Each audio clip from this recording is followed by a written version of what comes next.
Hi, dear listener. Welcome back to Build Your English. I am your host, Jessica. Today, we are diving deep into a magical tool that can instantly make your English conversations flow naturally. We are talking about icebreaker phrases. Picture this. You walk into a social setting. Maybe it is a mixer after a work conference. Maybe it is a friend's birthday party. The room is full of chatting people, and you don't know many faces. That first step to start a conversation is often the hardest. You might feel nervous. You might wonder what to say. You might worry the talk will hit an awkward pause. Don't worry, that's exactly what we are fixing today. Together, we will learn those authentic and versatile phrases that can instantly make your English conversations flow naturally. These are not just combinations of words, they are social keys. They help you show friendliness and confidence. They help a conversation start from 0 and move to 1. First, let's understand the core purpose of an icebreaker. Its main goal is not to start a deep debate. It's to send a friendly signal. It's to establish an initial connection. It's like saying to the other person, "Hey, I'm here.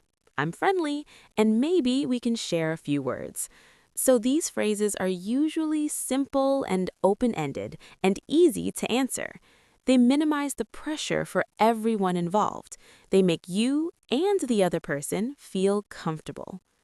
So let's start with the most classic and safest topic of all, talking about the weather. I know it sounds like a cliche, but in many English-speaking cultures, it's a timeless and perfectly acceptable way to begin. The key is to move beyond the basic. Don't just say, "It's hot" or "It's raining." Frame it as a shared observation or a gentle question. For example, you can say, "It's a beautiful day today, is it not?" That little tag, "is it not?"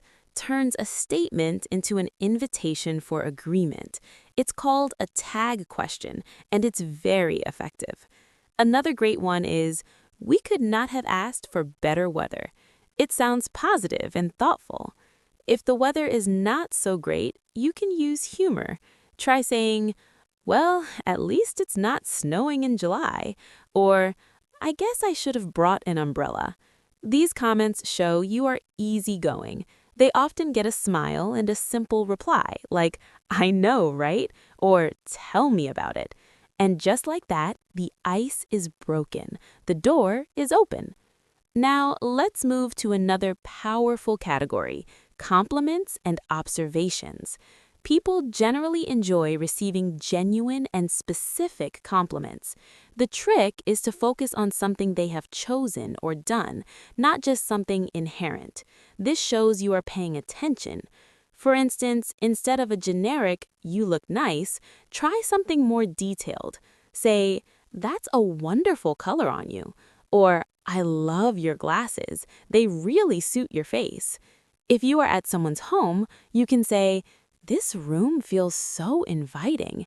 If you are at an event, look for something to comment on. "The music here is fantastic, is it not?"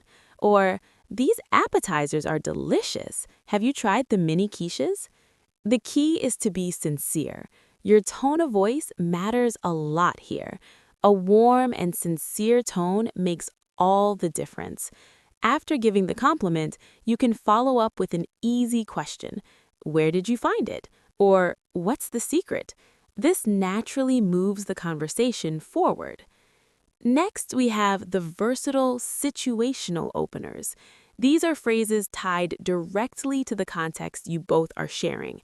They are incredibly effective because they are relevant. If you are at a conference, you can ask, "How are you finding the session so far?" Or, "Which talk did you enjoy the most today?" At a party, you might say, "So, how do you know the host?" At a bookstore or coffee shop, a simple, "Have you read anything good lately?" works wonders. The logic is simple. You are sharing a common experience. Commenting on it is the easiest way to find common ground. It shows you are engaged with your surroundings. Another great situational phrase is, "What brings you here today?" It's open and polite and gives the other person a chance to talk about their reason for being there, which is usually a topic they are comfortable with. Now, let's talk about a subtle but highly effective technique, the shared moment observation. This is about commenting on something happening right then and there that you both can see or experience. Maybe you are both waiting in a long line. You could say, "Well, this line is moving faster than I expected." Maybe the event just started and people are arriving. "It looks like a great turnout." Maybe you both just heard the same announcement. "That sounds interesting. I'm curious about that." Maybe you are both trying to reach for the same napkin. You can smile and say, "Oh, please, you first." These comments are low stakes. They're about a tiny and shared reality. They immediately create a moment of connection because you've both noticed the same thing. It's a very natural way to start speaking to a stranger. Another fantastic icebreaker is the simple offer or request for very minor help. This creates a small and positive interaction. For example, if someone is trying to put down a plate while holding a drink, you can say, "Here, let me get that for you." Or if you are at a buffet, you can say, "Could you please pass the napkins when you're done?" After that small act, it's very natural to say thank you and then add a simple comment. "Thanks so much. These events are always so busy, aren't they?" The brief exchange of help establishes a friendly baseline. It makes the next sentence much easier to say. Let's also discuss the power of a simple self-introduction followed by a context question. Sometimes being direct is best. You can walk up and smile and say, "Hi, I'm Jessica. I don't think we've met." After they introduce themselves, you can use one of the situational questions. "So, what's your connection to this project?" Or, "Is this your first time at this annual gathering?" This approach is confident and clear. It shows you are proactive. It works very well in professional or semi-formal settings. The sequence is key. Introduction first, then an open-ended question related to the setting. It provides a clear structure for both of you to follow. We've covered several types of icebreakers, but knowing what to say is half the battle. How you say it is equally important. Your nonverbal communication sets the stage. Before you even speak, try to have an open posture. Face the person slightly. Make gentle eye contact. Most importantly, smile. A genuine smile is the universal icebreaker. It signals that you are approachable and friendly. When you deliver your line, speak clearly and at a moderate pace. There is no need to rush. Your tone should be warm and curious, not interrogative. Think of it as offering a conversational gift, not demanding a response. Now, what happens after you deliver your icebreaker? You need to be ready to listen and follow up. This is the crucial second step. The other person will usually give a short answer. Your job is to pick up on a word or idea from their answer and ask another simple and natural question. Let's practice with an example. You say, "It's a beautiful day today, is it not?" They reply, "Yes, it is. Finally, some sunshine after all that rain." You can then follow up on the word rain. You could say, "I know. The rain was relentless last week. Did it cause any trouble for you?" Or you could follow up on the word sunshine. You could say, "The sunshine is perfect. Are you planning to enjoy it outdoors later?" Do you see the flow? You listen, you pick a key word, and you ask a natural and related question. You don't need to prepare a script. You just need to listen actively. Let's try another example with a compliment. You say, "That's a great bag." They say, "Thank you. I actually got it on my trip to Italy." Now you have golden information. You can follow up on the phrase trip to Italy. You could ask, "Oh, Italy is amazing. What was your favorite city?" Or, "How long were you there for?" The conversation now has a natural topic to explore. The ice isn't just broken, it's melted. You're having a real chat. Of course, sometimes you might get a very short reply. Someone might just say thanks to your compliment and not offer more. That's okay.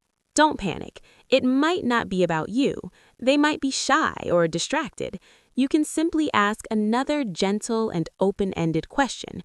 If your compliment was about an item, you can ask, is it practical for everyday use? If it was about the weather, you can add, I hope it stays nice for the weekend. Then, if the conversation still doesn't flow, it's perfectly fine to smile and say, well, it was nice chatting with you. Enjoy the event.